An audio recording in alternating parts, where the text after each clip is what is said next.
Just when you thought that Ivy League university presidents were incapable of demonstrating any common sense or decency or moral character, the presidents of Harvard, Penn, and MIT went before Congress and pretty much said, "Hold my Bud Light and watch this."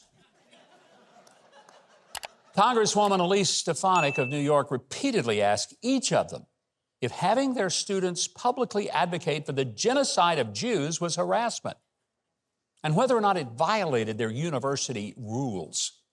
Should have been an easy answer.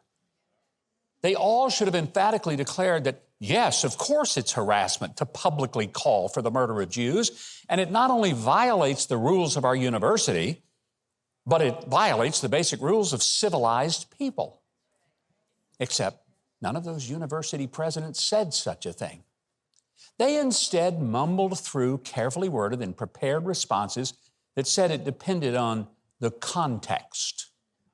Well, here's some context for you highly educated, but obviously not so brilliant scholars. When you are so morally bankrupt that you can't simply say that a call for killing Jews is a repulsive act of anti-Semitic hate and beyond the bounds of free speech and even sanity, then you should in fact resign and sell hot dogs on street corners from a little cart.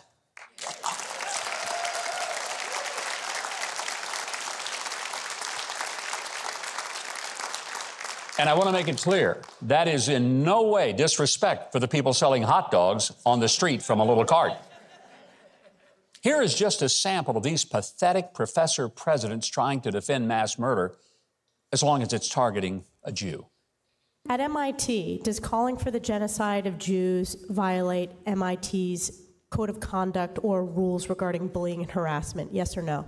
If targeted at individuals, not making public statements. Yes or no? Calling for the genocide of Jews does not constitute bullying and harassment? I have not heard calling for the genocide for Jews on our campus.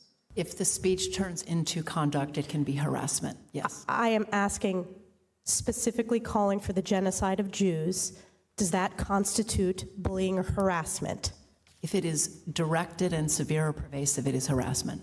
At Harvard, does calling for the genocide of Jews violate Harvard's rules of bullying and harassment? Yes or no?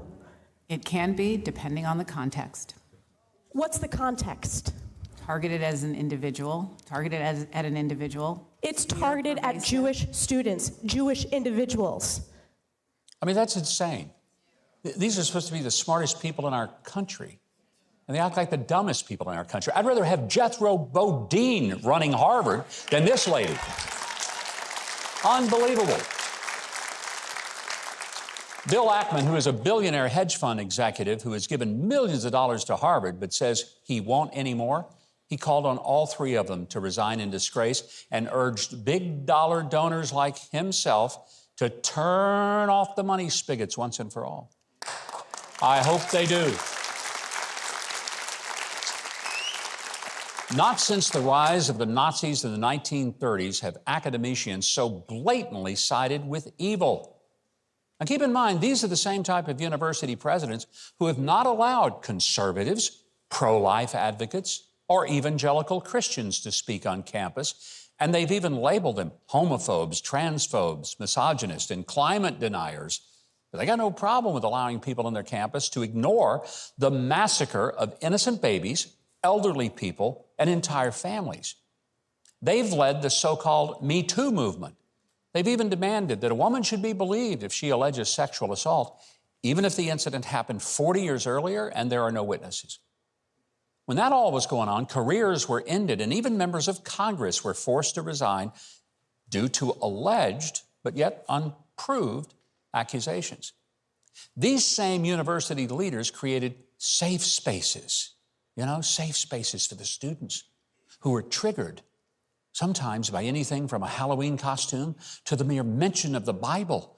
And these students had to be escorted to a safe space where they were treated with puppies, Play-Doh, and popsicles. College students. No one threatened them with murder. They were just frightened by the sight of a conservative, a Bible, or a pro-life banner.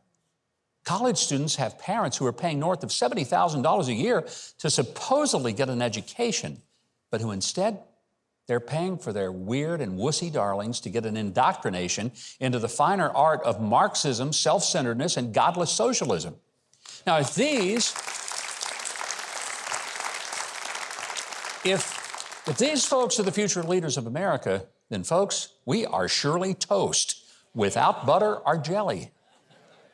No parent should entrust their money, or more importantly, their offspring, to a school whose leader refuses to boldly speak out against anti-Semitic calls for the murder of a minority who comprise 0.2% of the world's population, and yet who have disproportionately suffered the most from hate crimes and now get threatened with genocide. What was done systematically to Jews in the 1930s is looking all too familiar with what's happening now. In the lead up to the Holocaust, most of the world's population thought that talk of annihilating Jews was just over-the-top political hyperbole. I mean, it seems so preposterous that the highly educated elites in both Europe and the United States dismissed it. Not possible. But 11 million murders later, with 6 million of the victims being Jews, the world decided never again. There was a profound sense of guilt and regret that the threat to Jews, the infirm, the elderly, and those who spoke up in support of Jews was not taken seriously until it was too late. We cannot sit by silently and let this evil ever happen again. And if university presidents are just too plain dumb or cowardly to lead the battle to protect all human beings, but including the Jews, from genocide, then we at least need to send our children and our money to institutions who haven't lost their minds and their decency. Hey, Mike Huckabee here. Listen, if you love your mom, apple pie, and being conservative, you know you ought to subscribe to the channel, hit the notification bell, and click the like button, and show all the leftists out there that conservatives are thriving and patriotism is far from dead. Am I pandering too much? No way. I'm just getting started.